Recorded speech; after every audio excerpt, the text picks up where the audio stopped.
Victoria versus Vancouver. They're just 96 kilometers apart, both coastal cities on Pacific Standard Time, yet vastly different. So why am I comparing these two cities? If you're considering a move to BC, you're probably weighing the pros and cons of both. They share some big things in common: mild winters, a West Coast lifestyle, similar politics, and plenty of job opportunities. But what I didn't expect when I started digging in was just how surprising some of the differences would be. A few of them might even change the way you view these cities altogether. With British Columbia adding nearly 150,000 new residents in 2022 alone, the largest jump since the 1970s, it's no surprise people are comparing these two cities more than ever. So as someone who has lived most of my life in Victoria, I wanted to explore what makes these cities the same, what makes them different, and which city is the better one to move to. My name is Ainsley Gower, and I'm a real estate agent. If you're looking to relocate to either of these cities, please check out my website below, as I can help connect you with an experienced agent in either of these cities, as well as anywhere else in Canada. You can book a video consultation with me. I'd be happy to help. Just before we get into some basic stats, here's a fun snapshot of each city. Victoria, nicknamed the Garden City, was recently named the best small city in the world by Condé Nast Traveler for the third year in a row. Meanwhile, Vancouver, famously known as Hollywood North, has been the backdrop for movies like Deadpool and Twilight. And fun fact, it's even the birthplace of Botox. Vancouver has a higher population and younger median age. They're about the same in terms of married versus single, which leads me to believe that dating would be similar in both. Vancouver has a larger Asian population, and Victoria has a larger European population. If you're house hunting for a single family home, expect to pay about $2 million in Vancouver, but closer to $1.2 million in Victoria. That's a price gap of about $700,000 to $800,000. I find that a pretty staggering difference. Okay, stats are great, but you're probably not going to move based off some numbers on a chart, are you? You need to feel the city for yourself. So I spent a week in Vancouver learning about the real estate and lifestyle, and here's how I feel it compares to Victoria based off these 6 criteria. In terms of landscape, I think it's pretty stiff competition because both of these cities are so incredibly beautiful. Vancouver is really renowned for that sea to sky drama with the mountains in the backdrop and the ocean on the other side, a stunning city skyline, these West Coast forests that are so green and so lush. You have all of these incredible viewpoints in the city, like Stanley Park, which is where I am right now. There's also Queen Elizabeth Park, which is the highest point in the city, and it offers these incredible views. Victoria definitely feels more coastal and small scale, with all of these lovely neighborhood beaches that you can walk to, lots of neighborhood parks. And there's so many great scenic lookout points in the city, like Mount Talmy, where you have these incredible 360-degree views of the city. And then there's also this Songhees walkway over in Vic West, and you have these beautiful views of downtown Victoria. And there's also the breakwater, which is in behind me here.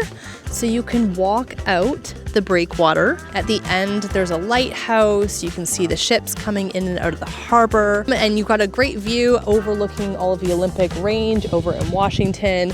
It's beautiful on a clear day. You've got all the snow-peaked mountains and pretty stunning. The main difference between them is that Vancouver is a big city on the mainland and Victoria is a small city on an island. There's these great waterfront walkways in both of these cities. Vancouver, you've got this incredible seawall that wraps around Stanley Park and a lot of the city. And in Victoria, you'll have some waterfront access down on Dallas Road and probably over on the Willows Beach side as well. But it doesn't connect in the same way. I think Vancouver definitely takes the cake on this. Both cities are surrounded by water. They're both green year-round, and both have great hiking. And for the winner of this one, I think we'll call it a tie, because it really just depends if you're more of a dramatic, big city backdrop kind of person, or if you prefer the cozy coastal charm. I think the people are really great in both cities. Vancouverites can get a little bit of a bad reputation for being unfriendly, but I really haven't found that to be true at all. I think it's just that it's a big city and everyone's in a bit more of a hurry to get from point A to point B. They've likely got a longer commute to get to work, and they just don't have as much time for small talk. Whereas in Victoria, I think you'd be way more likely to bump into someone on the street and they might just say hello, and you'd maybe stand and chat for a few minutes even to a stranger. And drivers as well in Victoria will always stop for you. It's just like a friendly thing to do. Again, probably because we're on island time, everything's a little bit more relaxed. No one's in as much of a rush. And here in Vancouver, it's like, go, go, go, go, go. Morning. Hope you get a nice photo. Thank you. Overall, people in Victoria are generally considered friendlier, and it was also recognized as one of the friendliest cities in the world by Condé Nast readers in both 2014 and 2023. Vancouver has that big city energy with a broader cultural mix that makes it feel more globally influenced, while Victoria's much smaller with tons of charm, and both cities are full of kind, down-to-earth people. I have to give this one to Victoria, just because it is so renowned for being one of the friendliest cities in Canada. But that's not to say that Vancouverites aren't friendly. They absolutely are. I think there's just something about the small town vibe of Victoria that makes it feel a little bit more connected. There's definitely a whole different level of energy in this city. You can feel it. The city is alive, there's traffic, there's people, there's shopping, there's lineups at restaurants. And for me, I feel like this is fun, but I don't know if I'd want to live in it full time.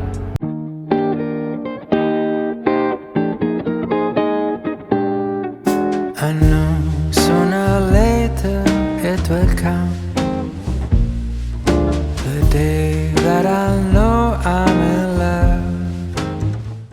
I definitely think you can get away without a car in both of these cities. Victoria is really great for walking or for catching the bus or for cycling. We are definitely a cycling city. I think people have just gotten a lot more confident to cycle to work or to cycle and take their kids to daycare in recent years because there just are so many of these like barrier kind of proof protected bike lanes. As far as buses go in Victoria, it's a pretty extensive network, so you can easily get out to the ferries or to any of the kind of core neighborhoods. It's pretty efficient, I would say. And then once you go over to Vancouver, it's a whole nother story. So Victoria, amazing for cycling, great buses, but then Vancouver is just incredible when it comes to this rapid transit system. Getting around is fast. The Canada Line runs YVR to downtown in 25 minutes, which makes airport trips super easy. Hopping across the inlet, the C-Bus connects waterfront to North Vancouver in about 12 minutes with frequent service. So I just got off the C-Bus coming back from Lonsdale Quay, which is over on the north side of Vancouver. C-Bus took less than 15 minutes. My pass was about $20 for the Compass Pass for the day, but I can use the SkyTrain, I can use the C-Bus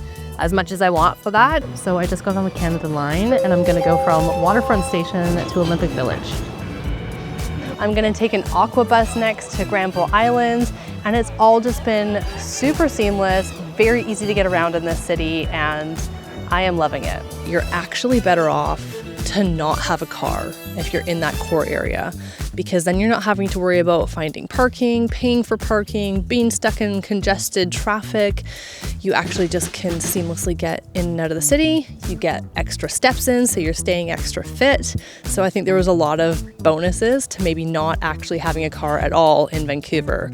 Versus I think in Victoria, even if you live in the core and you can get around by buses, I still think having a car is nice if you can. So when it comes to transportation, I definitely, hands down, give this one to Vancouver. Their transportation is just so much more evolved than Victoria. Fair enough, it's a bigger city, but they take the cake on that one. You're like a song that I sing in the morning on a perfect holiday. You're like the warmth of the sun on my skin when clouds look gray. There's a reason it is so beautiful and green in Vancouver. It rains a lot. In fact, it is so beautiful here that people are willing to put up with the 8 to 9 months of rain. And that is really saying something. So let's talk about the thing that everyone brings up when you talk about moving to the West Coast.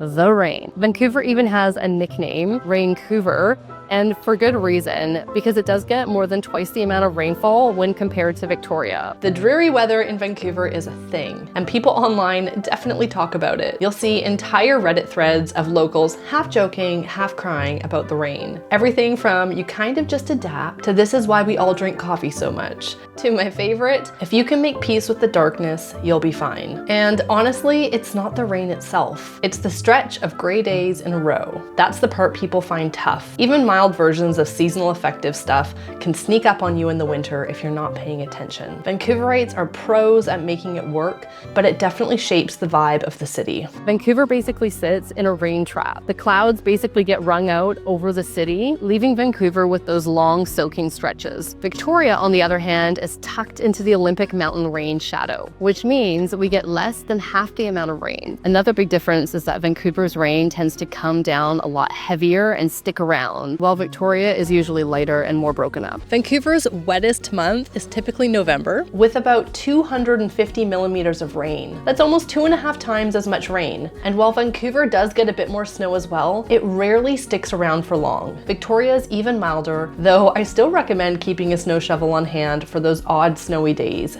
just in case. Another thing worth mentioning, forest fire season. Over the past few summers, Vancouver has had periods of thick smoke from mainland fires that really affect air quality. On Vancouver Island, we're super fortunate to get far less of that.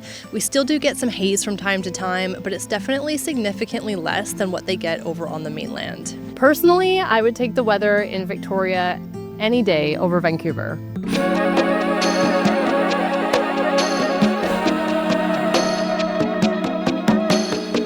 After being here nearly a week, Vancouver really feels like it's offering such an incredible lifestyle, but it certainly comes with a high cost of living. In fact, according to expatistan.com, the overall cost of living in Victoria is about 15% lower than in Vancouver. But if we specifically look at housing, that is where the real gap shows. The median price for a detached home in Greater Victoria is around 1.3 million, while in Vancouver, it's just under 2. That is a 54% jump for the same type of home. But the reality is that once you start to look at the more popular and established neighborhoods, the price points start to climb well above those figures. So let's look at a price point that really demonstrates how differently these two cities behave. If we look at a premium neighborhood in Victoria, like Oak Bay, and we set the Zillow filter, which it already is, at 2 million or less, and we look at detached single-family homes, there are actually quite a few results that come up, 24 in total. You can genuinely buy a detached home in this neighborhood at this price point. Now let's compare that to Kitsilano in Vancouver, which is a neighborhood that really mirrors Oak Bay's lifestyle. Now here's Kitsilano at 2 million. No detached homes, none. When I bump the filter up to 2.5 million, you will see a couple of options, but really only once I start to get to about 3.5, 4 million, do I start to see a similar number of options as Oak Bay. So if Oak Bay feels expensive, then Kits is on a whole other level. In Oak Bay, 2 million still gets you into the neighborhood. In Kitsilano, you're realistically looking at almost double that for the same type of product. And then if you're renting instead of buying, it's about 15% cheaper in Victoria. So yeah, housing is where things get really different. Now things start to get extra interesting if we expand a little bit outside of the city and start to consider areas with new construction. If you're looking for a brand new townhouse or detached home within 20 to 25 minutes of downtown Victoria, Langford is where most of that is happening. If you're familiar with Vancouver, the closest comparison is Port Moody. Similar-ish commute to the city, surrounded by nature, lots of new development, and a younger family-oriented vibe. But Victoria's version is significantly more affordable. This is an example of a townhouse in Langford. This particular one has 4 bedrooms and 3 bathrooms and 1,414 square feet. It's listed at $759,900, and you can see here that it has these modern finishes. It's got a nice layout, tons of natural light. In Port Moody or Coquitlam, similar newer townhouses often run 1.2 to 1.5 million. Welcome to my home. We purchased this home about 4 years ago now. It has 4 bedrooms and 3 bathrooms, about 3,000 finished square feet on give or take a 6,500 square foot lot. And if we were to sell this home in today's market, it would be worth approximately 1.6, 1.7 million. It has been an amazing home to us these last number of years and kind of gives us everything that we need in a home, but sometimes it does leave me wanting something a little bit different. This is a beautiful 120-year-old older character home. There is so much to love, but these homes do take quite a bit more maintenance and upkeep. So I do dream about owning a new construction home sometimes, but to get into something new construction, we would be looking at another $1.2 million because new construction in these neighborhoods starts at around 2.7 million, kind of goes up to 3.2, kind of on the lower range. Beautiful new construction would really be the dream, but we are also super grateful for what we have. And I think it's human nature to always just kind of be hoping or wanting for something a little bit more.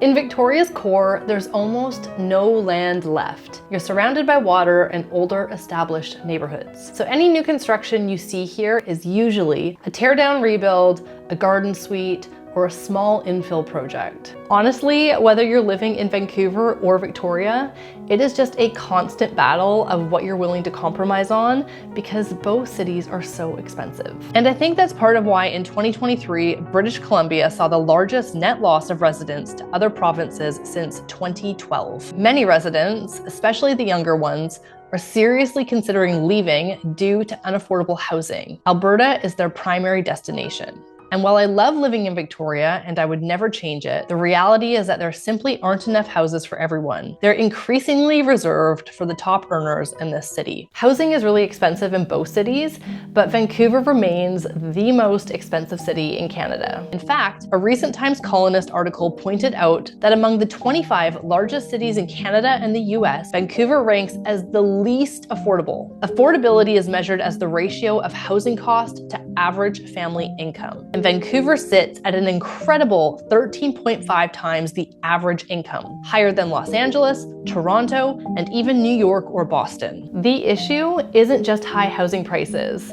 it's that local incomes are relatively low. In 2023, the average household income was about $86,000 in Vancouver, and roughly the same in Victoria, compared to $124,000 in Los Angeles, $128,000 in New York, and $172,000 in San Francisco. So our housing crisis isn't only about cost, it's also about wages that just haven't kept up. Aside from housing, most day-to-day costs are actually pretty similar. Groceries tend to be about 10% more expensive in Victoria because everything has to be shipped to the island. Of course, when you look at overall cost of living, you also have to factor in income and job opportunities. Vancouver has a larger, more diversified economy with higher paying jobs in industries like tech, film, and finance. Victoria's job market is smaller and tends to center around government, education, and healthcare. So the winner of the real estate and cost of living category is gonna go to Victoria because you get so much more house for your money. The first day I saw you since long ago, I still remember it was so cold. And you were warm and I was some green tea. Vancouver feels like a dressier city, way more fashion forward and almost sophisticated than the West Coast style that Victoria offers. I love the fashion scene here in Vancouver. There's so much diversity. Everyone feels almost overdressed compared to what you'd see in Victoria. And I really appreciate that. It makes for great people watching. People really seem to take a sense of pride in how they present themselves. And I'm here for it. And that kind of vibe carries into how people use the city too. Vancouver just has this really big out and about energy. People go to dinner late. They actually meet up with friends after work and they like to get dressed up for things. It just feels like a place where there's something always happening. And honestly, both of these cities have such great food. I did really find when I was here though this week that the service at restaurants, I dined out a lot, and I feel like the service is phenomenal compared to Victoria.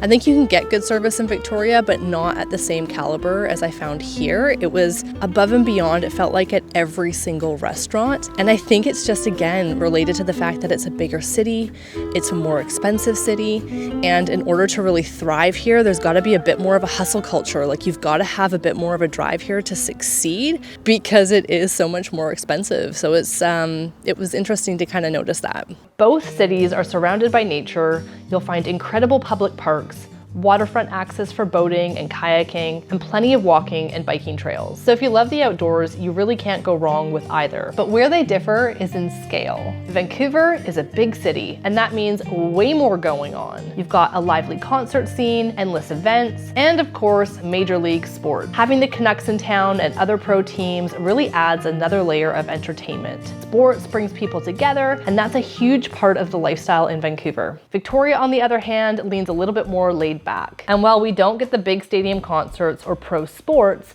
we make up for it with a strong community vibe. Live music, outdoor markets, and neighborhood festivals all year round. Now, one thing that really shapes life in Victoria is the fact that it's on an island. That separation gives it this calm, tucked away feeling. Life here is slower, simpler, and more intentional. But it also means travel takes a little bit more planning. You're hopping on a ferry to get to the mainland or catching a connecting flight for most trips. So overall, both cities offer a pretty amazing lifestyle. It just depends on your rhythm. Vancouver has the variety, the nightlife, and the big city energy, while Victoria offers balance, charm, and that island life ease you can't quite find anywhere else. So for this one, I'm gonna have to give it to Vancouver for their energy, events, and entertainment. I genuinely love both of these cities. The people, the lifestyle, the access to nature. But if I had to choose one city that I think is the better place to move right now, I'm gonna have to say Victoria for this one. But I think that that's largely to do with the stage of life that I'm in. I'm in my early 40s, we have a 3-year-old, and so the slower pace of life that Victoria offers is very appealing to us. I love that there is way less traffic, way less commute time, way less congestion. That is amazing. And owning a house is more within reach here. We're able to own a house here, a detached home, and that is something that would be out of reach for us in Vancouver. And I think that that's something that a lot of people take into consideration. There's definitely not as much to do here in Victoria. It is sleepier that way, but there's enough for us at this stage. And it's close enough to just hop on a ferry, an 1.5-hour ferry ride to go over to Vancouver if we want to go to a concert or something, or away for a fun weekend. There's also Harbour Air that goes back and forth, or the HeliJet, and that's only kind of 20 to 30-minute flights. Ultimately, they are both such great cities, but I'm just gonna have to give this one to Victoria. But I want to hear from you guys, so let me know in the comments below which city you think is the better one to move to. Because the whole point of this video is not for me to tell you which city to move to. It's for you to take all of this information and be able to make a decision for yourself. If you're moving to Victoria, I'm Ainsley Gower. I'm a real estate agent here, and I would love to help you buy or sell your home. And if you're moving to Vancouver, then I have met a number of really incredible agents over that way, and I'd be happy to connect you. You'll find my website information linked below, where you can schedule a video consultation with me. I can hear more about what you're looking for, and then I'd be excited to connect you with an agent that would be a great fit.